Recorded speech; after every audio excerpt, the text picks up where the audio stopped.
crois que pour ouvrir, on peut donner la parole au maire pour un mot de bienvenue. Monsieur le maire, vous avez la parole. Merci, monsieur le préfet. Chers participants, c'est avec un intérêt particulier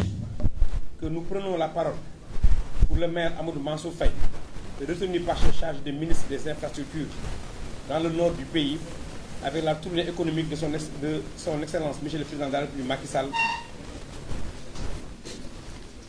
pour souhaiter encore une fois de plus la bienvenue à la délégation de partenaires West Africa, mais aussi à l'ensemble des participants à ce forum axé sur la problématique de la sécurité routière. En effet, la tenue de ce forum constitue pour le maire, qui a tout fait pour être présent, un intérêt immense devant nous permettre non seulement de mieux redynamiser notre cadre de concertation sur le transport dans sa globalité, mais avec la présence des forces de sécurité et de défense, nous osons espérer encore mieux nous familiariser avec ces dernières, sans qui il nous serait vraiment difficile de vivre avec quiétude. Aussi, nous ne terminerons sans saluer et féliciter le préfet de Saint-Louis, qui, de par sa brillante participation au séminaire de Saly, non seulement a tenu à donner un meilleur cadre au comité de veille, mais qui aussi vraiment sa participation a été extraordinaire au séminaire de Saly. Et c'est en ces termes que nous souhaitons un plein succès à ce forum. Nous vous remercions.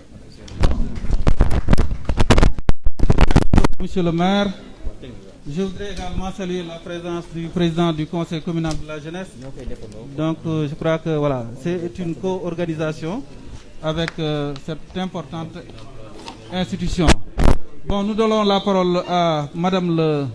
la directrice du partenariat West Africa Sénégal. Madame Diop. Merci, monsieur le préfet. Monsieur le maire de la commune, les représentants des forces de défense et de sécurité, police, gendarmerie, sapeurs-pompiers, douane, eaux et forêts, agence d'assistance à la sécurité de proximité, monsieur le représentant de l'ANPEJ, monsieur le président du conseil communal et du conseil départemental de la jeunesse, régional de la jeunesse, mesdames les Badiane Gor Ndeye Dara, monsieur le représentant des transporteurs, distingués invités, en vos titres, rang, grade, qualité. Je ne voudrais pas oublier quelqu'un ou bien un corps, donc je vais juste vous demander de me permettre de respecter tout le protocole. Monsieur Thiam, président du comité de pilotage, mesdames et messieurs, je voudrais à l'entame de mon propos traduire toute ma reconnaissance aux différents acteurs ici présents. Je voudrais également, au nom du président du conseil d'administration de Partners West Africa Sénégal, dirigé par le général Mohamedou Keïta, et de toute l'équipe, remercier les autorités pour l'accueil chaleureux, mais surtout pour l'accompagnement dans l'exécution de nos différents projets ici dans la ville de Saint-Louis. L'insécurité routière, comme vous le savez, est accentuée par toutes sortes de trafic, mais également par l'occupation anarchique de la voie qui touche tous nos pays, malgré les efforts consentis, aussi bien par les autorités étatiques, les forces de défense et de sécurité, mais également par les populations à travers les leaders communautaires, les leaders religieux qui ne cessent de sensibiliser. Même si l'État a entrepris différents investissements, d'importants investissements, surtout pour le renouvellement des parcs, mais également pour les voies, la dernière décennie a montré que le facteur humain joue à plus de 90% sur les accidents de la route. Et cette deuxième décennie, qui sera lancée incessamment, qui va couvrir la période 2021-2030, a pour objectif de réduire de 50% les accidents de la route. Bien que le plan national de sécurité routière du Sénégal avait prévu de le réduire de 35%. Et Partners West Africa Sénégal, en tant qu'ONG, a le devoir d'appuyer la politique de sécurité du Sénégal. Ce qui justifie aujourd'hui notre présence et l'organisation de ce forum, qui est, comme l'a dit tantôt M. le maire, une des recommandations des traités. Mais pour une meilleure organisation, M. le préfet de Saint-Louis avait vraiment insisté sur une meilleure organisation, également une appropriation des autorités, des structures que l'ONG a mis en place, donc le comité de veille. Et nous espérons qu'à la sortie de ce forum, nous pourrons formaliser avec lui, par peut-être une note qu'il prendra bien, donc le comité de veille. Ce projet, en fait, insiste sur la collaboration, non seulement entre les différents acteurs, mais également entre les autorités étatiques, les forces de défense et de sécurité, et les leaders que vous êtes. Nous sommes fiers aujourd'hui d'être à Saint-Louis, où récemment, l'un des membres du comité de veille, en la personne de la Badianougor, Mme Nafissatou Diop, a été reconnu comme l'une des meilleures Badianougor, et nous sommes encore plus fiers donc, de la compter et d'être avec nous. Donc, ce qui montre que ce projet ne s'est pas trompé dans le choix des acteurs. Ce qui explique également la collaboration avec M. Kandialo, qui également est membre de ce comité de veille et qui fait un travail également extraordinaire avec la jeunesse de Saint-Louis. Et nous pensons que ce forum est l'occasion de multiplier d'autres types de partenariats et ensemble, nous pourrons relever le défi de sécurité routière à Saint-Louis, et Saint-Louis sera un modèle pour le Sénégal, mais également pour l'Afrique. Je vous remercie. Merci beaucoup, Madame la Directrice. Je voudrais donc à cette occasion féliciter ou réitérer mes sincères félicitations à Madame Diop. Donc, comme vous l'avez dit tout à l'heure, elle est la meilleure Badianougor au niveau national. Daïdara, donc c'est une fierté, en tout cas pour tout le département de Saint-Louis. Donc, comme vous le savez, le forum est sur l'emploi des jeunes, co-organisé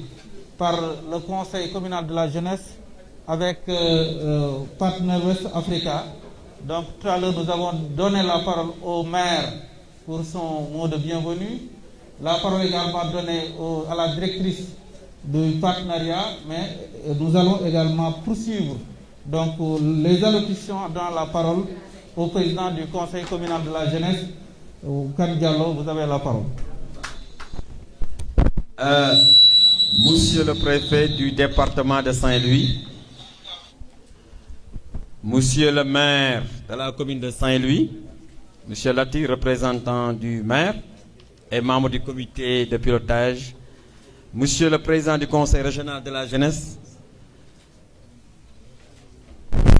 Madame la directrice de l'ONG Partners West Africa Sénégal, Madame la présidente des Badianougor, Monsieur le président du collectif des délégués de quartier, notre grand, Monsieur le président du collectif des conseils de quartier, Monsieur Sankaré, Monsieur Tchap, président du comité de pilotage, Messieurs les partenaires techniques, honorables invités, Mesdames et Messieurs. Je commence mon discours en reprenant les mots du président de la République du Sénégal. Un acte de foi à notre vaillante jeunesse, en son génie, son désir de changement, son dynamisme et à son dévouement. À la patrie, une jeunesse qui s'est toujours retrouvée en première ligne de notre combat pour le développement. Cette rencontre d'aujourd'hui est à la fois symbolique, sympathique et reconnaissante, car j'ai la forte conviction que par leur créativité, leur dynamisme, leur courage et leur résilience, les jeunes constituent un précieux atout pour intensifier notre marche vers l'émergence. En réalité, donner du pouvoir aux jeunes, ciment de notre société, et surtout aux jeunes héritiers de la nation, c'est libérer leurs énergies et leurs talents, c'est préserver la dignité de chaque famille, c'est investir dans l'entrepreneuriat, c'est investir dans l'avenir. Mesdames, Messieurs, la rencontre aujourd'hui initiée avec le Conseil communal de la jeunesse de Saint-Louis en partenariat avec Partenaires West Africa, dont je suis membre du comité de veille ici à Saint-Louis, répond à l'impératif de la sécurité routière et l'emploi des jeunes. Le combat de la jeunesse consiste à informer, à encadrer et à accompagner les initiatives des jeunes pour leur permettre de réaliser leurs rêves, de s'épanouir et de contribuer au maintien de la dynamique de croissance forte de notre économie et de veiller à la sécurité routière de notre pays. C'est important. Mesdames, Messieurs,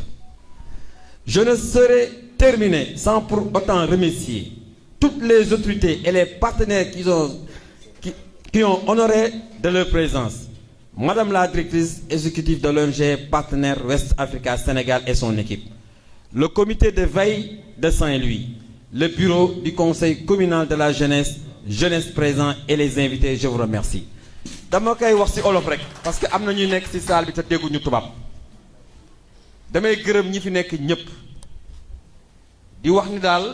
Sénégal ñun ñoo ko bokk wax dëgg yàlla di gërëm madame la directrice Partenaires West Africa mu nekk jigéen ju mën góor gis nañu liggéey bi muy def ci wàllu sécurité routière ci taxawaayam ci réew mi di wax ni monsieur le préfet ba nu amee idée bi ñu dañuy organiser forum ma bokk ci comité de veille bi wax dëgg yàlla ma woo Latir bi nga xam ne moo doon gérer projet diggante Saint-Louis Matam ba Louga ma ni ko de mu ni ma dañuy organiser forum le 12 ma ne que ñun tamit dañuy organiser forum le 12 ma proposé ni que comme dañuy organiser te man si laa bokk est-ce que duñ ko defandoo benn rek ñëpp gis seen bopp parce que Sénégal lii nañu xam si wàllu teranga ba ma ko waxee mu ni dina woo kilifa gi ba mu woowee kilifa gi ni ko loolu lu war a mën a nekk la lii mooy Sénégal tàccu leen loolu parce que ñu am activité ñu boole ko boole suñu doole ñun ñëpp war nañu roy ñun acte bii ñu def tey muy jeunesse ñu war waxtaan sécurité routière waxtaan ci wàllu emploi di wax ni ñu toog le 12 président de la république di fiy ñëw xam nga président moom buy dugg ci dëkk dara warul yëngatu ñu bàyyi ko pour mën a teeru suñu président ñu jàpp date bi tey jii ci àjjuma ji di gërëm partenaires yi fi nekk yépp xam naa ne ñoom bu ñu jëlee daanu wax lan nañuy jàppalee ndaw ndari di wax ni ñun de lii buñ ci génnee dina am ay résultats yu am solo parce que waa mission locale ñu ngi fi képp ku am CV mën na ko yóbbu ci ñoom waa CREI ñu ngi fi am na lu leen di war a baaxe ci ay formation waa ONEP war nañu may 4 modules de formation waa CADES may nañu 10 stagiaires te lépp ci forum bi tey nañ koy génnee joxe ko incha allah pour bu ñuy def évaluation di wax ni tamit dama bëgg ñuy sóoraale les handicaps ci société bi doon bokk dama bëgg partenaires yi bu ñuy séddale dara ñun daañu fexe ba incha allah les handicaps gis seen bopp kon maa ngi leen di gërëm parce que dañu def une forte délégation ñëw di gërëm waa Subdeco di gërëm waa IMC di gërëm waa Fori Sénégal di gërëm waa Etika di gërëm jeunesse su Ndar bi yépp vive la jeunesse je vous remercie et je vous encourage. Voilà, merci beaucoup monsieur le président. Donc le président du conseil régional de la jeunesse. asalaamaaleykum maa ngi nuyu ñëpp seen ak seen sant di jiital si nuyoo bi monsieur le préfet du département di si teg monsieur le maire ak chef de service fi nekk fii nii yëpp ak la directrice bu l'ONG Partenaires West Africa ak le président du conseil communal de la jeunesse ak bépp kilifa bi nga xamante ni mooy toog na fi parce que bu ñu limee rek daal di juum ak les partenaires au développement. tey jii forum bi am dafa nekk mooy forum bu am solo ci ndaw département wu Ndar bi yëpp rawatina ci ndaw commune Saint-Louis ndaxte thématique yu si waxtaan dafa nekk thématique yu am solo bi si juut nekk ci li nga xamante ni moo jëm ci wàllu sécurité routière parce que à chaque fois ñu gis ay xale yi nga xamante ni ñàkk nañu seen bakkan loo xamante ni mooy jëm na mooy ci wàllum boobu noonu sans compter yeneen mbir yi nga xamante ni day am muy si wàllu l'accident te jamono jii rek ñu mujj génn ñu nga si ay cas accident mooy yu bëre fii si biir Sénégal donc du fekkee ñu ni da nga koy waxtaanee fii ak ndaw ñi nekk na mooy loo xamante ni mooy lu am solo pour ñun beneen thème bi lëmboo ci li nga xamante ni moo dem ci xëyu ndaw ñi mu nekk li nga xamante ni maanaam ci àdduna bi yëpp dafa nekk mooy problème gouvernant yëpp rawatina mooy ci les pays en voie de développement yu mel na suñu réew ñi Sénégal yi nga xamante ni mooy chaque année lu toll 300 000 nouveaux demandeurs d'emploi dañ leen recueillir ci marché de l'emploi bi te lu nu mën a jox toll lu dul ci 30 000 te gis nañu mooy temps yi yëngute yu amoon di Sénégal suñu président de la République génn na fa ba teg benn programme bu yees bu nekk un programme d'urgence bu ñuy woowee mooy xëyu ndaw ñi mu nekk programme bi nga xamante ni une somme de 450 milliards état bi naka ci investir fii ci ñetti at yi ñu am te tamit Saint-Louis des lu ginnaaw parce que ci wàllu boobu noonu daanaka bu ñu jëlee rek mooy ci enveloppe bi nga xamante ni jagleel nañ ko pour ndaw région bi ci wàllu entrepreneuriat donc toll na avec la DES une enveloppe de 5 milliards 900 sans compter comment les milliers d'emplois yoo xamante ni prévoir nañ ko donc pour créer ko donc fii ci biir mooy diwaanu mooy Saint-Louis waaye nag bu ñu xoolee aussi mooy tamit Saint-Louis nekk na zone bi nga xamante ni dafa am ay potentialité économique yu am solo xam na nu mooy Saint-Louis bii feeñ mu lu naan am gaz mooy feeñ na fi te bu nga ko dee xool ci xayma mu toll ak ci 560 milliards de barils mu nekk lu am solo ci Sénégal bi nga xamante war na nekk mooy benn pays boo xamante ne pays boo xamante ni daway produire mooy wàllu gaz waaye loolu warul tax ñu naan am ndaa toj ndaa daanaka mooy tey bu ñu xoolee gaz boobu lu mu nar a lu mu nar a contribuer ci PIB au Sénégal nekkul maanaam lu bëri lu toll lu dul mooy 3% alors que maintenant amoon yenn secteurs yoo xamante ni yu mel ne wàllu agriculture yoo xamante ne tey ci wàllu PIB au Sénégal ñu si contribuer lu toll ak mooy si 16%. kon loolu dañ fay am nan lañ ko war a mën a commencer mooy ko jël tekkati ba mu nekk mooy naataange ci biir réew mi kon tey aussi tamit bu nekk ni mooy tamit Saint-Louis bi ñu war a waxtaanee ci forum bi nga xamante ni dafa jëm ci wàllu mooy xëyu ndaw ñi war nañu xalaat aussi mooy tamit fii si biir département de Saint-Louis rawatina dans la commune la principale activité bu gën a forte c'est la pêche alors que mooy xam nañu c'est un secteur qui est actuellement très menacé alors que dans ces spécialistes yoo xamante ni ñu ngi fi ñu ngi naan bu nu ñàkk bu nu saaganul ak wàllum kii bu nu ñàkk toll mooy 600 000 emplois moo tax tey bu nu lëlee waxtaan bi nii ñu war a waxtaan ci xëyu ndaw donc dina nekk mooy loo xamante ni mooy lu am solo beneen bi aussi may lancer appel sama moroom ndaw ñi ñu xamante ni mooy ñun ñëpp mun nu toog ci ay bureau te bu nu waxee ci wax dëgg mooy timide état bi bu nu jox ñëpp mooy xëy parce que état lu mu am mooy fonction publique alors que lu mun a joxe mooy xëy ci wàllu boobu noonu mooy am secteur privé bu fort mooy ndaw ñi nangu yëngu ci wàllu mooy auto emploi ñu naan ko mooy wàllu entrepreneuriat te ci wàllu boobu noonu mooy doo ci xaar mooy kenn yaay jug ni nga toogee maanaam ci nga toll mooy déjà mooy thème bi nga xool ni nga si mën a amee ba tey loolu noonu commencé nga mun ko am nga bañ a taxaw naan damay mooy diw nangam wala nga am dara état bi lépp lu mu teg da nga teg pour Sénégalais yi nekkul pour benn boor wala pour benn corrélation mooy ci wàllu boobu moo tax ma ñaan sama morom dara ñu dugg ci plateforme bi mun a inscrire ñu xamante am na programme bi nga xamante ni mooy ki na nga ñun la conseil duñ leen bàyyi mukk à chaque fois dans le top du jouer suñu rôle ci côté autorité yi parce que ñun loolu moo mën tax a jug pour ñu gën leen mën a accompagner ba nga xam ne daal di mën a dégg mooy li nga xamante ni mooy comment dirais-je mooy jafe-jafe ndaw ñuy gërëm aussi tamit le préfet du département de Saint-Louis ñëw fi yàgg fi te ba mu ñëwee daanaka gis nañu ay jéego yoo xamante ni ñu ngi koy def bu baax a baax ci wàllu boobu noonu daanaka dans le département de Saint-Louis tenu nañ si benn CRD bi nga xamante bu am solo mooy ci wàllum xëyu ndaw ñi te contribuer na lu bëree moo ñun lu ñu yëgoon mooy Dakar pour mu nga présenter le président de la République mooy ci wàllu boobu noonu donc kon ñi ngi ñaanaat mooy le partenaire ak partenaires yi fi nekk yu mel ne ay GIZ ak ñoom seen pour ñu gën a mën a jàppale waat ndaw ñi gën leen mën a accompagner wasalaam merci. Merci beaucoup président mais je crois que li nga wax lu am solo la bu fi mbooloo dajee mu lim la répertoire commun wax làkk boo xam ne bii ku nekk dina ko dégg aussi dafa am solo voilà jërëjëf président ci wax boobu nga wax ak leçon boobu nga ñu jox donc xam naa man ci kanam damay leen di ñaan su ngeen ma ko mayee ma delluwaat bureau ba parce que dafa am ay liggéey yu am solo yu ñu sant yu jëm ci recensement matériel électoral beeg yooyu mais comme activité bi aussi dafa am solo mën naa bàyyi lale ñëw fii au moins teew wax leen sama cofeel wax leen sama en tout cas engagement bi nga xam ne jël naa ko auprès du conseil communal auprès du conseil régional de la jeunesse mais également auprès du partenaire Ouest Africa dans le cadre de la lutte contre l'insécurité routière. Comme vous le savez, chaque année on enregistre beaucoup d'accidents ci tali bi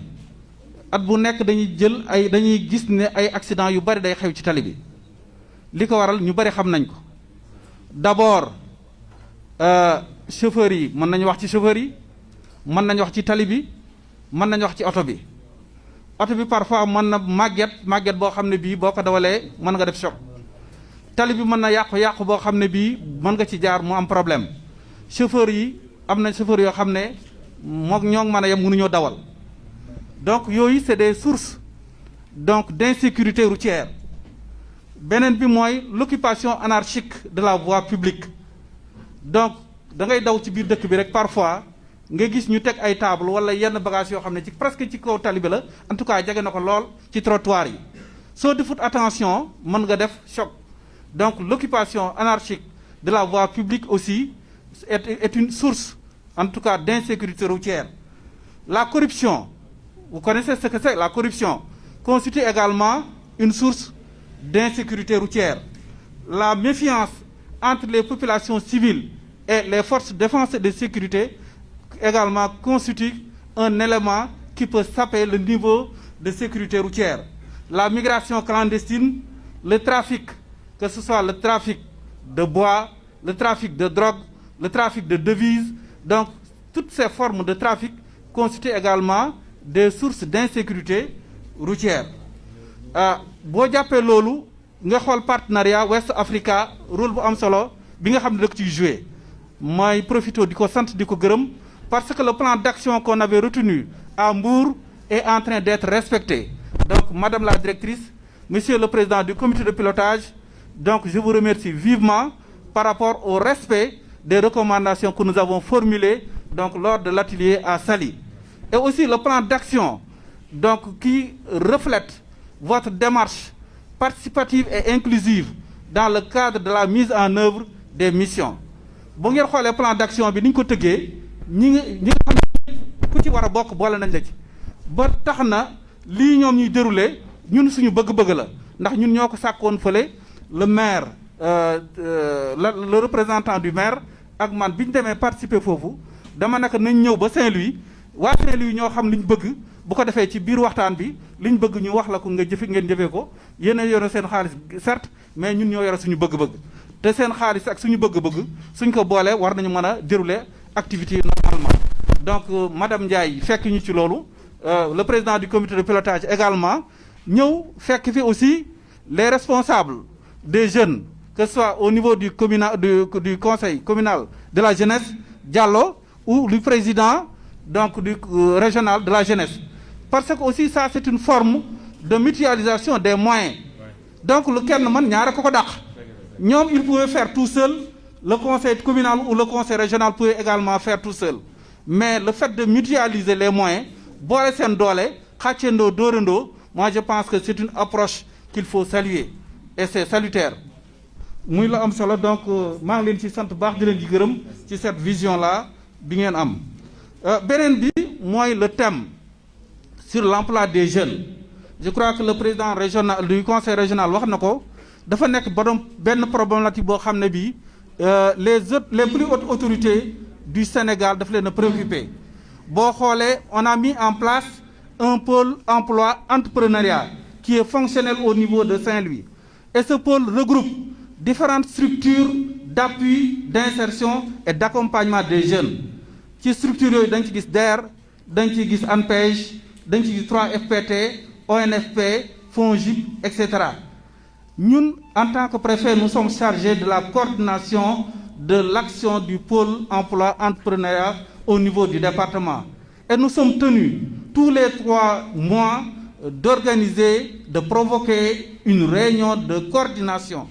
Je crois que sous peu, Monsieur le Président, nous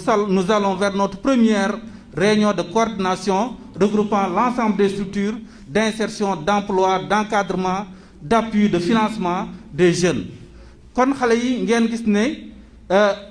Monsieur le Président, son Excellence Macky Sall mi ngi en tout cas en train de trouver des solutions par rapport à vos préoccupations. Amna yo xamné yi le président régional mi nga xamné mo participé won ci conseil présidentiel bi ci jeunes yi wax nako par rapport aux efforts que l'État est en train d'accomplir dans le cadre de la résolution des préoccupations des jeunes avec le financement de 450 milliards, mais également la part belle qui est réservée au département de Saint-Louis, donc relativement à ce financement. Les autres efforts du ma ci ñëwaat, mais jàpp leen ne avec la création et la mise en place d'un pôle fonctionnel d'insertion, d'emploi et d'entrepreneuriat au niveau de Saint-Louis, dina participer en tout cas pour que ñu jël le maximum de jeunes possible. Donc je crois que li ngeen war a def ñu bari def nañ ko mooy ñu jege ANPEJ ak les autres structures ñu war a bindu ñu bindu ku bëgg financement nga déposer. En tout cas moi ak ñi nga xam ne ñoo ngank affaire bi danañ def ne képp ku nga xam ne kii bind na de façon transparente mu leer naññi duñ ci am benn parparloo du am benn parti pris képp ku nga xam ne kii déposé nga sa dossier mu nekk benn dossier boo xam ne baax na validé nañ ko avec les critères bien définis bu boobaa da ngeen am li nga xam ne moom ngeen bëgg comme financement. Donc maa ngi leen di sant bu baax di leen gërëm loolu laa waxoon madame la directrice, monsieur le président du comité de pilotage, monsieur le président du conseil régional de la jeunesse, monsieur le président du conseil communal, chers partenaires, loolu laa moom di leen wax di leen sant bu baax di leen gërëm di ñaan yàlla forum bii nga xam ne da ngeen koo commencé wala mën naa wax ne dañ ko commencé ci bismillahi rahmaani rahim ñu terminé ko ci alhamdulillahi rabbil alamin bu ko defee recommandation yi nga xam ne moo ci balloo recommandation yu ñu jëfee ko incha allah te am naa ci yaakaar bu baax maa ngi leen di sant bu baax di leen gërëm. Je déclare ouvert le forum sur l'emploi des jeunes au niveau du département de Saint-Louis. Je vous remercie de votre aimable attention.